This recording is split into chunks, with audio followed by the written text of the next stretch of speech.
Sejam bem-vindos ao canal Espirais de Luz, porque aqui a gente fala sobre espiritismo, consome espiritismo, vibra espiritismo, porque espiritismo pra gente é uma coisa muito boa, que esquenta o coração e deixa a gente muito feliz. Mas tem uma jornada muito grande pra gente tanto entender quanto pra gente evoluir. E é por isso que o tema de hoje é: por que a porta é estreita? Pois é.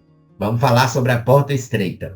Baseado no texto de Dineu de Paula, no site Mundo Espírita, o palestrante fala da conhecida passagem do Evangelho, onde Jesus exorta, né, os homens a que entrem pela porta estreita, alertando todos eles de que a larga é a porta e espaçosa o caminho que conduz à perdição.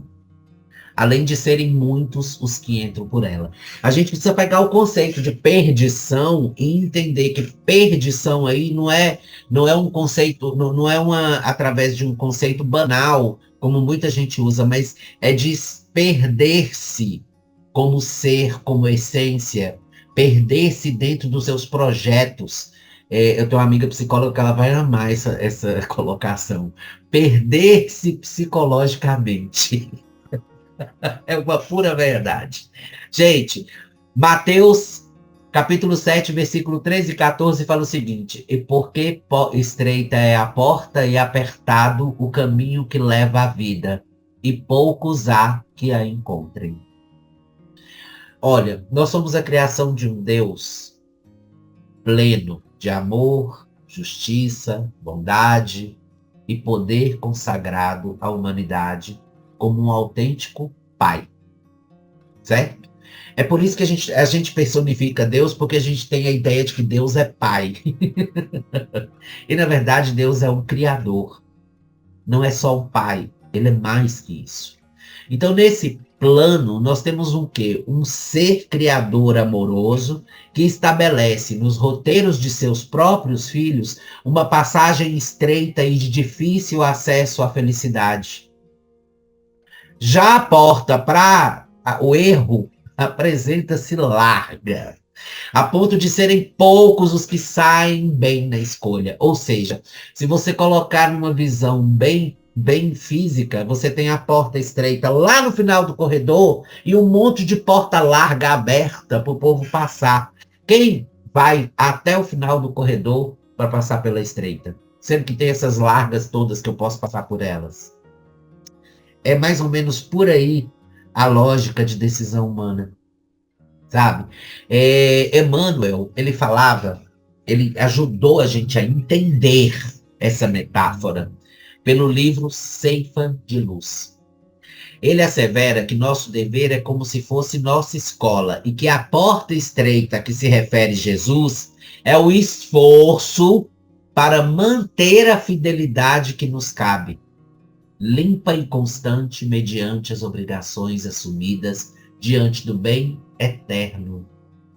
E ainda afirma que para sustentá-la é imprescindível sacrificar em nossos corações tudo aquilo que constitua bagagem de sombra no campo das aspirações e desejos. Ou seja, para cumprir os próprios deveres, o homem deve sacrificar seus vícios e paixões negativas. E paixão negativa, a gente, envolve tudo, tá? Síndrome de Estocolmo, a humilhação, aquela submissão cega, medo de agir. Então, tudo isso aí faz parte. Então, isso é devido a um programa de aprendizado que nós somos sujeitos e sublimação que seguimos e que é traçado antes da reencarnação, o qual o espírito se propõe a cumprir.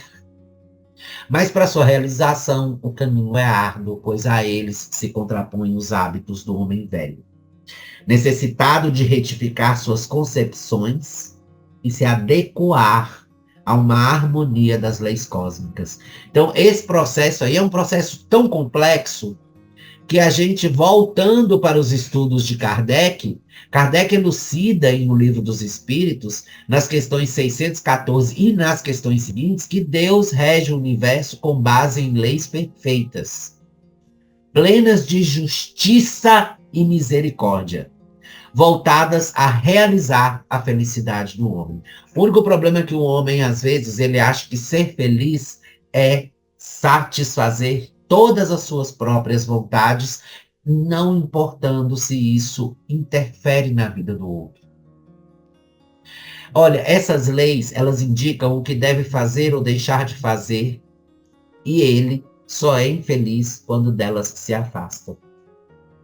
O Evangelho segundo o Espiritismo, capítulo 18, item 5, fala: esclarece-se que a porta da salvação não é estreita para a humanidade em geral, mas apenas para uma sua parcela situada pelo seu próprio estado evolutivo em um mundo de provas e expiações.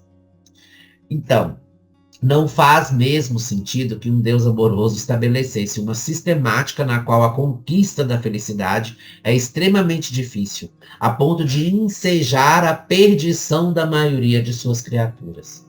Não é assim. Olha, a estreiteza da porta, né, ela traduz, por assim dizer, uma pequena crise do processo evolutivo. O ser imortal é convidado à transcendência, ao abandono de hábitos e sentimentos próprios de fases mais primitivas. Mas o ser humano se apega a esses sentimentos com certa insistência. Então, de acordo com a codificação, os mundos de prova e expiação se caracterizam pela imensa maioria de seus habitantes ser formada de espíritos com importantes conquistas intelectuais, mas moralidade vacilante, revelada pela presença de numerosos vícios e paixões negativas. É uma ilusão da matéria. E o livro dos Espíritos, né, fala, perdão. Isso exige a compreensão do homem, tá? Porque o homem precisa entender que esse processo, onde ele está vivendo essas facilidades viciantes, prejudicam na jornada dele como espírito. O problema é ele até aceitar que ele é um espírito. Porque o livro dos Espíritos fala que as paixões humanas não são negativas em seu princípio. Olha que interessante. Na medida em que este se encontra na natureza e tudo que Deus faz é bom e tem utilidade providencial. Essa é a questão 907 do Livro dos Espíritos, gente. As paixões, elas podem levar à realização de grandes coisas. É importante a gente ter o sentimento de paixão. Pois o que elas fazem? Elas intensificam as forças do homem e o auxiliam na execução dos desígnios da providência, né? Livro dos Espíritos, questão 908. Então, elas apenas se tornam negativas quando o homem não mais as governa, mas é por elas governado e causam prejuízo para ele ou para o trem. Gente, se você observar, isso tem muito a ver com uma coisa interessante. Se você tem ciúmes, uma coisa muito interessante. Se você tem ciúmes de alguém e você não cessa aquele ciúme, não trata isso, isso se torna um vício. E você vai ficar viciado em sentir ciúmes. E aí você vai começando a transformar isso numa onda sem fim. Tá aí o erro. Tá aí a história, que você não se trata, que você não está tratando o que você sente.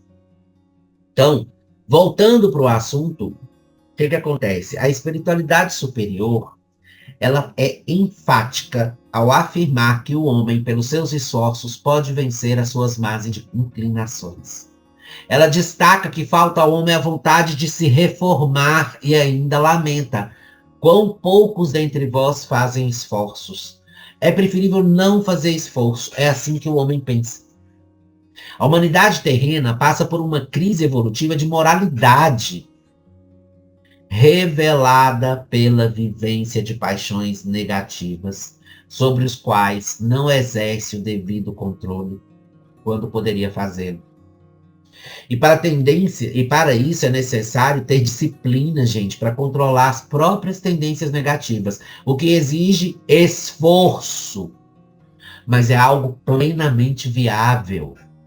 As pessoas não se disciplinam, elas preferem ter a facilidade. Para que eu vou fazer isso? Sabe? Tem muito comodismo social e comodismo psicológico das pessoas, porque não querem se esforçar. Deus, em sua sabedoria e em sua bondade, situa o espírito encarnado em ambientes nos quais ele é naturalmente convidado a ser sublimado. Ele coloca um contexto profissional, familiar, social, que precisa atender uma série de deveres que fazem e proporcionam o resgate desse espírito. Então, se ele os atende, sacrificando para isso suas fantasias, caprichos e desejos, ele atravessa a sua porta estreita, a que lhe cabe naquela encarnação.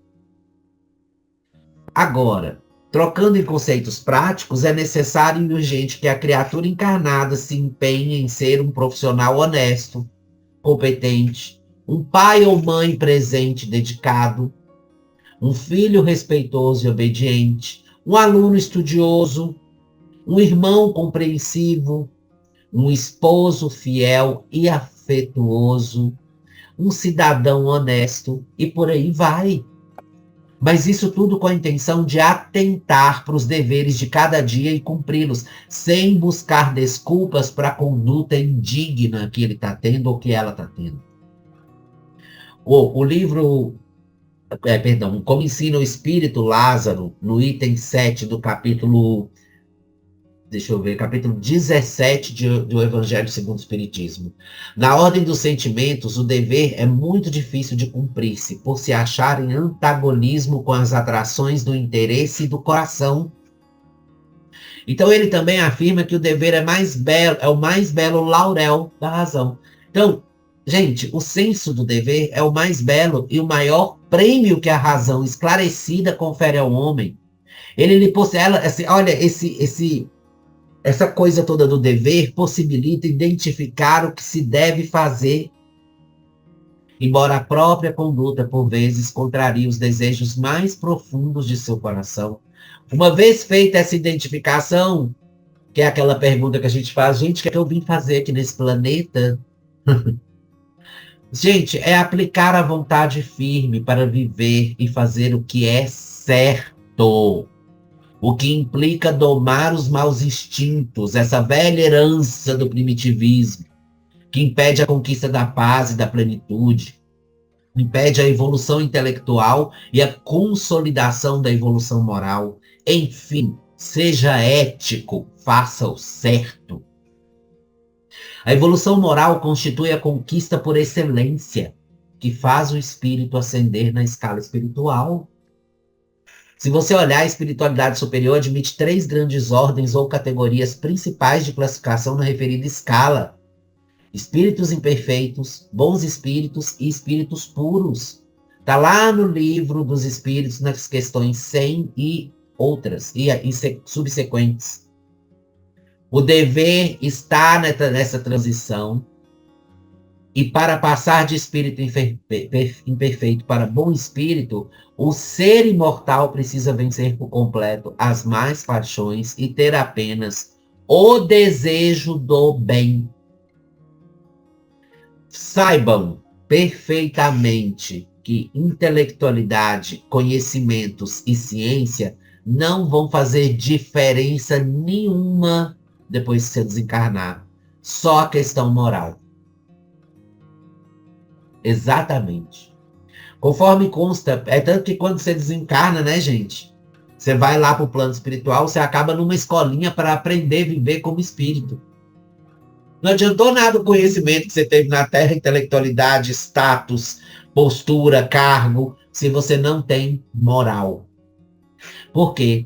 A questão 107 de O Livro dos Espíritos diz: os bons espíritos retiram do amor que os une uma fonte de inefável ventura, que não tem a perturbá-la nem a inveja, nem os remorsos, nem nenhuma das más paixões que constituem o tormento dos espíritos imperfeitos.